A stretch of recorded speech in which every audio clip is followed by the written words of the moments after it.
आप ये जानकर हैरान मत होना जी कि इंटरनेट ने भारत में कब प्रवेश किया। आम जनता के लिए तो इंटरनेट भारत में जो है 90 के दशक के अंत में आया, 96, 95, 96, 97 में, और मैक्सिमम सन 2000 में। इंटरनेट का भारत में प्रवेश जो था वो 1980 में ही हो गया था। 1981 में इंटरनेट और मोबाइल फोन कनेक्शन आम जनता तक पहुंच पाए, इसके लिए फ्रांस की अल्काटेल सीआईटी कंपनी के साथ करार किया गया। अब इस करार में फ्रांस की अल्काटेल ने एक शर्त रख दी कि सब हम व्यापार करने आ रहे हैं और आपने हमको बुलाया है तो हमको कम से कम प्रति वर्ष कृपया करके 50 लाख उपभोक्ता दे दीजिएगा। 50 लाख उपभोक्ता प्रति वर्ष की बात सुनकर कांग्रेस सरकार और उसके मंत्री जो हैं घबरा जाते हैं कि अगर हर साल 50 लाख लोगों तक नई नई इंफॉर्मेशन, दुनिया से कनेक्टिविटी और ये सारी चीजें हुई तो भारत की जनता, गरीब जनता, जो मतलब जिसे कहते हैं जो अज्ञानता से भरी हुई जनता कहीं अगर जागरूक हो गई तो ऐसा ना हो कि कांग्रेस को सत्ता से ही हाथ धोना पड़े। इस डर और बेचैनी का नतीजा ये हुआ कि इस पूरी योजना को ठंडे बस्ते में डाल दिया गया। रिकॉर्ड उठा के देख लीजिए, आपको सब मिल जाएगा इंटरनेट इन इंडिया इंसाइक्लोपीडिया में। 1985 में राजीव गांधी फिर से इसे ठंडे बस्ते से निकालते हैं। क्या होता है, ये जो अभी 2-3 दिन पहले सैम पित्रोदा नाम का जो अमेरिकन व्यक्ति है, राहुल गांधी के चाचा, यही सैम पित्रोदा को राजीव गांधी अमेरिका से इनवाइट करते हैं as a special adviser for ministry of telecom and as a special consultant for implementation of this technology, telecom technology, internet technology, mobile technology. 1985, 86, 87 और 89 आ गया।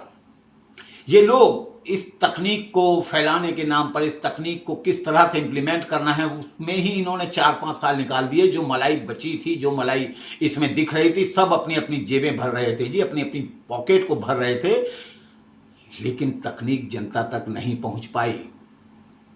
समय आ गया 94 का।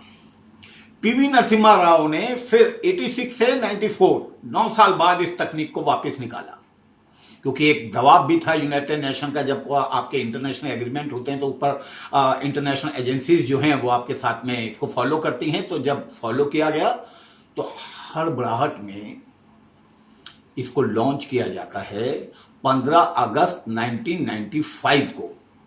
जो 1980 में आ गया था, जिसको 81 में लॉन्च हो जाना चाहिए था, वो कांग्रेस की गवर्नमेंट 1995 के 15 अगस्त को भारत में नहीं, किसी बड़े शहर मुंबई में नहीं, दिल्ली जैसे महानगर में नहीं, मात्र लक्ष्मी नगर जैसे छोटी सी एक कॉलोनी में इसको लॉन्च करते हैं।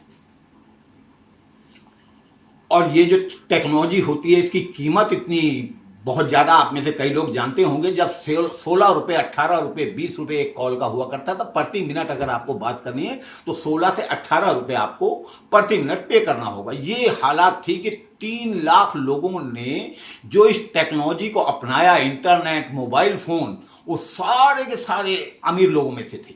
सारे के सारे कारोबारी अमीर लोगों के हाथ में तो ये आ गया, पर भारत की गरीब जनता, 99 करोड़ जो गरीब जनता थी, वो अभी भी इसकी पहुंच से अछूती थी। इसको अगर किसी ने इंप्लीमेंट किया तो अटल बिहारी वाजपेयी जी की गवर्नमेंट ने। भारतीय जनता पार्टी की गवर्नमेंट जब 1999 में सत्ता में आती है तो अचानक से कारगिल का युद्ध होता है और पूरा ऑलमोस्ट 1 साल जैसा उसमें चला जाता है। उसके बावजूद भी सन 2000 में ये ब्रॉडकास्ट पॉलिसी लेके आई जाती है। कंपनियों को इनवाइट किया जाता है, फॉरेन शेयर जो होता है इन्वेस्टमेंट का, उसका रेशियो बढ़ाया जाता है।